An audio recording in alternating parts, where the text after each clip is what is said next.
Halo anak ibu di rumah semua, ketemu lagi ya dengan ibu. Oke, pertemuan hari ini kita akan membahas materi tentang piutang tak tertagih. Yuk kita belajar. Kerugian piutang tak tertagih. Nah, apa sih yang dimaksud dengan penghapusan piutang? Penghapusan piutang itu adalah suatu kerugian yang timbul karena adanya piutang yang tak tertagih oleh perusahaan. Metode penghapusan piutang itu ada dua. Pertama, ada metode penghapusan secara langsung. Dua, ada metode cadangan.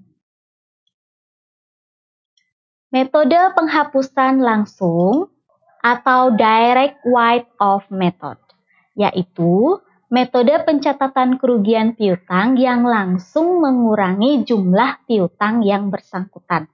Jadi ini secara langsung mengurangi jumlah piutang. Nah, nilai kerugian piutang yang dihapuskan itu merupakan nilai sesungguhnya piutang yang tidak dapat ditagih oleh debitur. Jadi memang benar piutang itu sudah tidak dapat ditagihkan oleh debitur. Itu secara langsung. Yang kedua, metode cadangan atau allowance method. Metode cadangan ini sering juga disebut dengan metode tidak langsung, yaitu metode pencatatan kerugian piutang tak tertagih tidak langsung mengurangi piutang yang bersangkutan. Tetapi ini dicatat dalam satu rekening yang namanya adalah cadangan kerugian piutang atau allowance for doubtful debt. Ya, jadi ini tidak langsung mengurangi piutang. Nah, ini digunakan akun baru yang namanya cadangan kerugian piutang. Perbedaan metode langsung dan metode cadangan. Nah, kita lihat di sini, apabila kerugian piutang tak tertagih dicatat pada periode penerimaan piutang berdasarkan jumlah piutang yang dihapuskan, itu ketika menggunakan metode secara langsung tidak ada jurnalnya. Sedangkan metode cadangan, beban kerugian piutangnya di debit, cadangan kerugian piutang di kredit. Nah, yang kedua, setiap penghapusan piutang itu langsung dicatat pada akun beban kerugian piutang. Nah, untuk yang metode langsung, jurnalnya adalah beban kerugian piutang di debit, piutang usahanya di kredit. Jadi langsung mengurangi piutang, maka piutang berkurang ditaruh di kredit. Apabila menggunakan metode cadangan, cadangan kerugian piutangnya di debit, bertambah ya di debit, piutang usahanya berkurang di kredit. Nah, C, pernyataan bersangkutan debitur untuk membayar atas piutang yang sudah dihapuskan. Jika nanti ada pernyataan debitur dia mampu lagi untuk membayar piutang, maka apabila menggunakan metode penghapusan langsung, jurnalnya adalah piutang usaha debit, beban kerugian piutangnya di kredit. Sedangkan kalau metode cadangan, piutang usahanya debit, cadangan kerugian piutangnya di kredit. Kembalikan lagi piutangnya ya. Yang D, waktu menerima pembayaran. Nah, saat menerima pembayaran dari debitur yang menyatakan kesanggupan untuk membayar, maka jurnalnya apabila menggunakan metode langsung, kasnya bertambah di debit, beban kerugian piutangnya di kredit.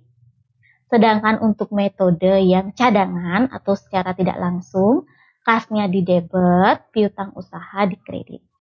Nah, yang E, jika debitur yang sudah dihapuskan datang langsung membayar, dicatat dengan jurnal. Jadi dia langsung datang ya dan langsung membayar, maka kas bertambah di debit, beban kerugian piutangnya berkurang di kredit. Itu yang metode langsung. Yang metode tidak langsung atau metode cadangan, kasnya di debit, cadangan kerugian piutang di kredit. Nah, itu perbedaan jurnal dari kedua metode, yaitu metode secara langsung dan metode cadangan. Nah, Ibu lanjut sekarang untuk yang penentuan kerugian piutang. Nah, dua pendekatan yang menentukan besarnya kerugian piutang jika menggunakan metode cadangan. Jadi ada dua pendekatan jika kita menggunakan metode cadangan. Satu adalah pendekatan rugi laba, yakni pendekatan atas dasar penjualan.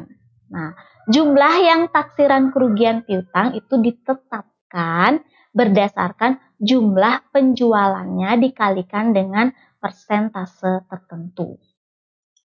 Contoh, pada buku besar PD Viva Berkah tanggal 31 Desember 2016 terdapat akun. Nah, jadi sudah ada ditentukan akunnya. Akun account receivable itu piutang dagang 250 juta. Allowance for doubtful debt di kredit, ini cadangan ya, di kredit 2 juta. Sales itu adalah penjualannya 1.500.000.000. Maaf ya, Ibu ulang. 1.500.000.000 juta itu penjualannya atau sales. Nah, penjualan kredit sebesar 70% dari total penjualan. Taksiran kerugian piutang ditetapkan sebesar 0,5% dari total penjualan kredit.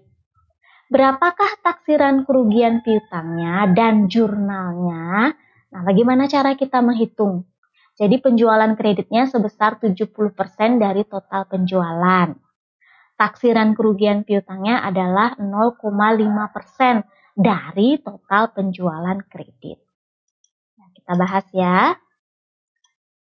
Jawabannya, pertama, kerugian piutangnya tadi ya kan 0,5% dikalikan dengan 70% dikali dengan 1.500.000.000. Jadi tadi kan total penjualannya adalah 1.500.000.000. Boleh kalian pakai cara lain ya, dikali dulu dengan penjualan kredit yaitu sebesar 70%.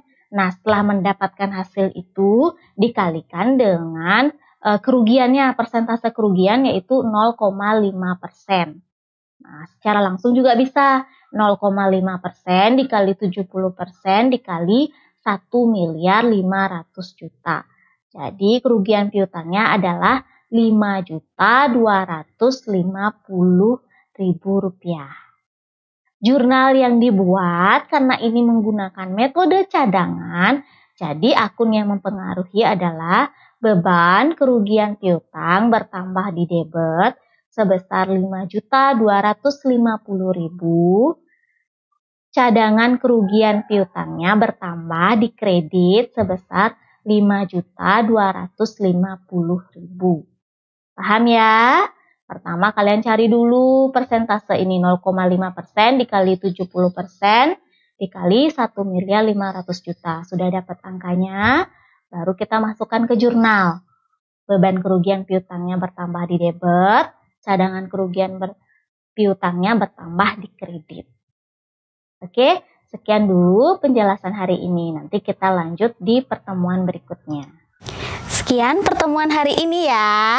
Nanti kita jumpa lagi di pertemuan berikutnya. Tetap jaga kesehatan dan tetap ikuti proses pembelajaran secara daring. Bye!